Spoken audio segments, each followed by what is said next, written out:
The narrative of Arthur Gordon Pym, chapters 1 through 4. Pym's first voyage is intended to be a brief sail in the sloop the Ariel with his drinking buddy Augustus. Augustus is an alter ego of Pym's. Augustus is a respectable New Englander with a weakness for drink, who in effect lures Pym to undertake a midnight sail as a lark, and then proves too drunk to manage the helm. As a result, their sloop is crushed by a whaler. Many readers have noted that the ship is the same name as the one from which Shelley was drowned. Here indeed, Augustus nearly drowns in a whirlpool, and Pym is impaled underwater and nearly decapitated. So the lark ends in disaster, but the disaster ends in rescue. My father was a respectable trader. My grandfather was an attorney. He had managed to lay by a tolerable sum of money. He was more attached to myself, I believe, than to any other person in the world, and I expected to inherit the most of his property at his death. He sent me at 6 years of age to the school of old Mr. Ricketts.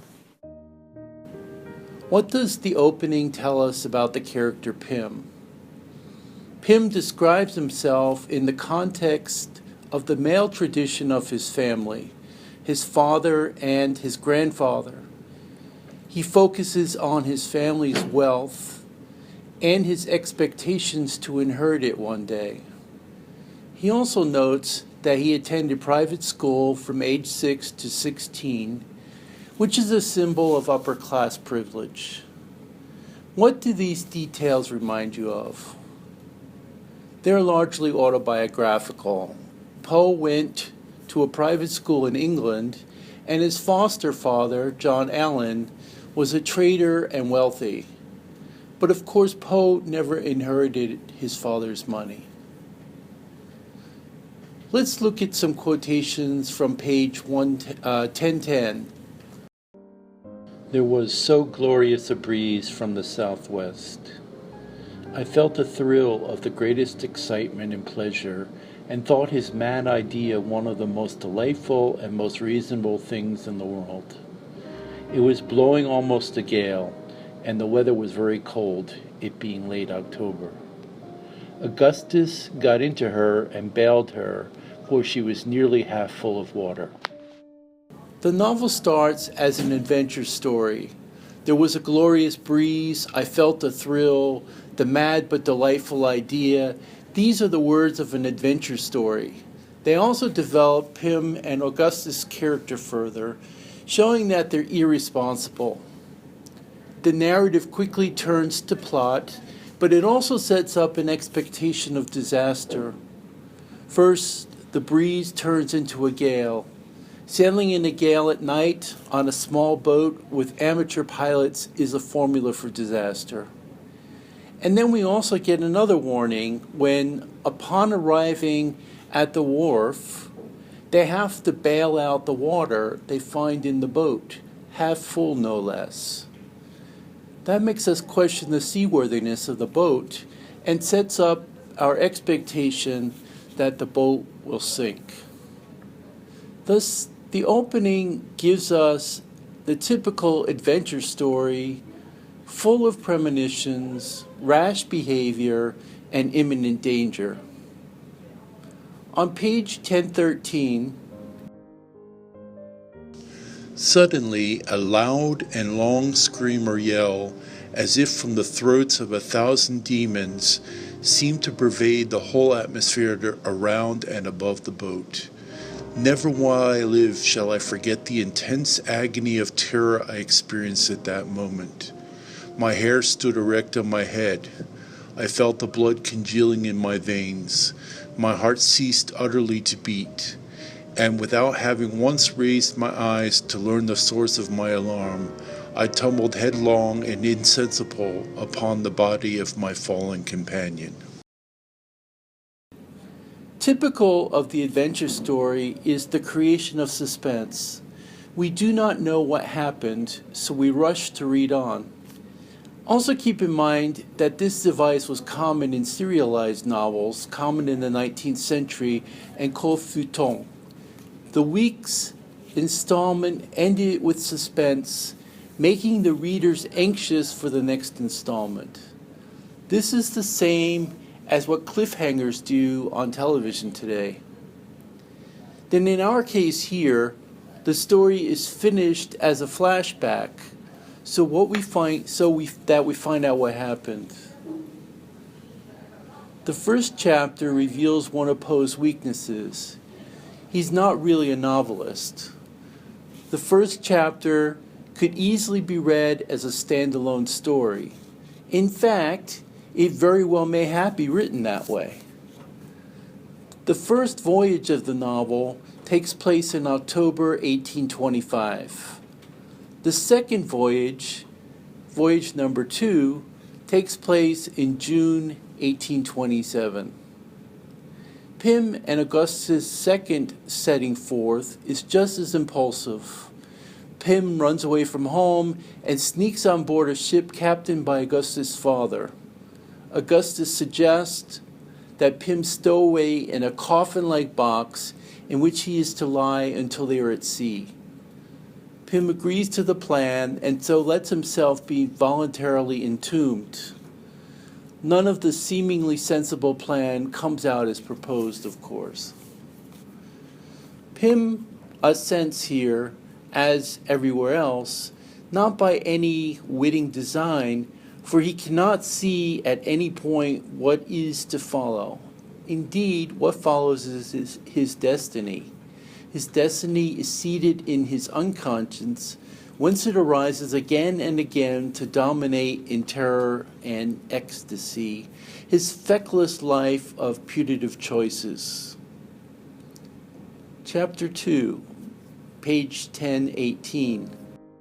It might be supposed that a catastrophe such as I have just related would have effectually cooled my incipient passion for the sea. On the contrary, I never experienced a more ardent longing for the wild adventures incident to the life of a navigator than within a week after our miraculous deliverance.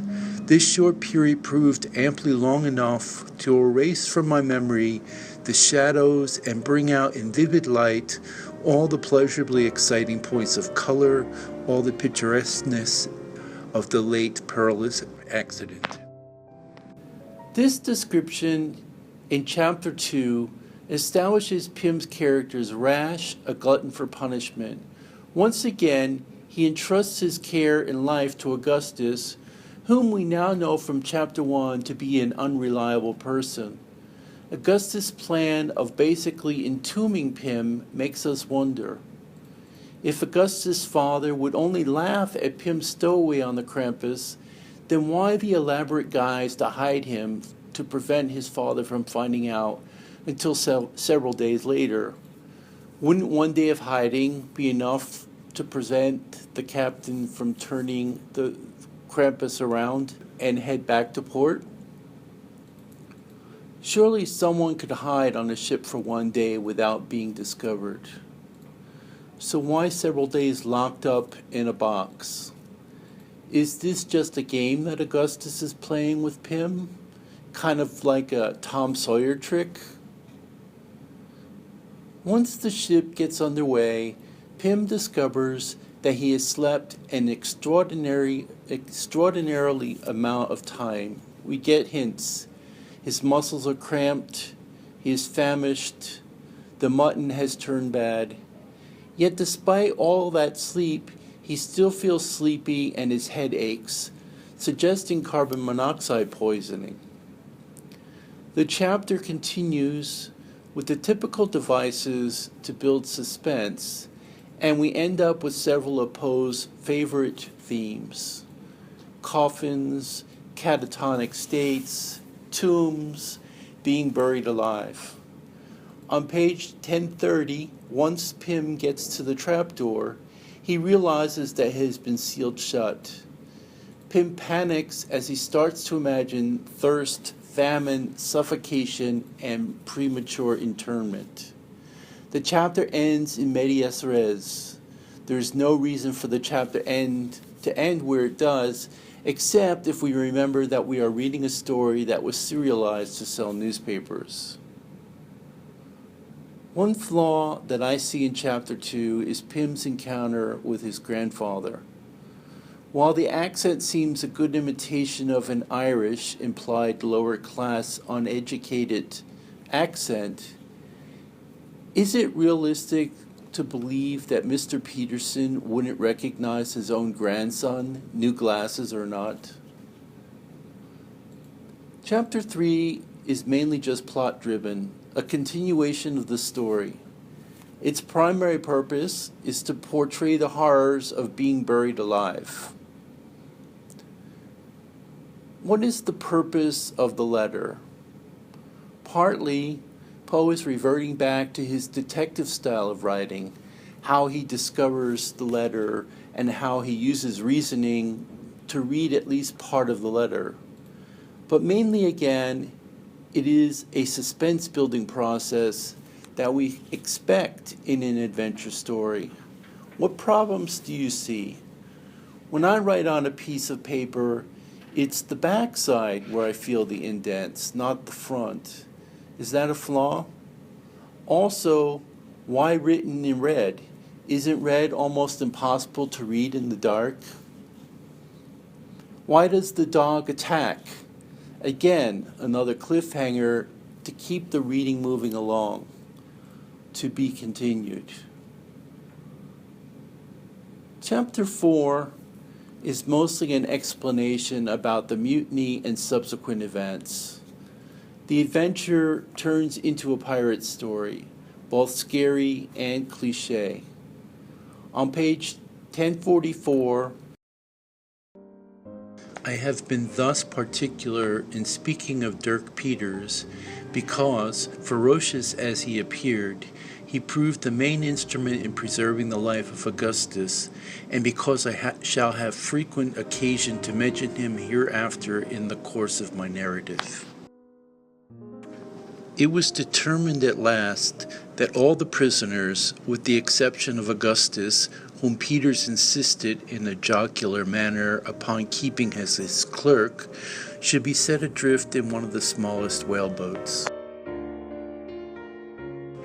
No attention was paid to Augustus, who was untied and suffered to go about anywhere forward of the cabin companionway. Dirk Peters treated him with some degree of kindness, and on one occasion saved him from the brutality of the cook. What are the purposes of these passages? The first passage serves to let us know that Dirk Peters will develop into a major character in the novel. But the physical description, in contrast to the kindness of Peters, serves another purpose that is hinted at in the next two passages. The idea that Peter needs a clerk, of course, is absurd. And the way it is said in, quote, in a jocular manner, is like a wink between friends behind the victim's back. Ben not only treating Augustus with kindness, but also protecting him from the rest of the crew suggests a sexual conquest, which we will see again in perhaps clearer terms in Chapter 6. Perhaps some of you will think that I'm way out there with my interpretation, but I can't but read Peter's interest in Augustus as sexual. Why? First, let's remember that Augustus is young. According to the first chapter, Pym was 16 when he first met Augustus, who we learn is 2 years older. While it's not clear how many years have elapsed between the start of their friendship and the first voyage on the Ariel in 1825, we can assume that Augustus is still in his early 20s when the Krampus sails in 1827. The rest of the mutineers are adult men, now living a pirate's life. The world of sailing in general, and pirates even more so, who spend almost all of their days at sea, was a highly charged homosocial atmosphere. In this week's supplemental material, I posted an article that summarizes Barry Berg's influence work, Sodomy and the Pirate Tradition, English Sea Rovers in the 17th Century. Berg argues convincingly that situational homosexuality, especially between older men and a young man such as Augustus on a pirate ship, was the norm rather than the exception, much as we often hear of situational homosexuality in our prisons. So my theory is that while Poe is not so direct in his novel, he wants us to notice the unusual and unexpected kindnesses and protection that Peter shows towards Augustus.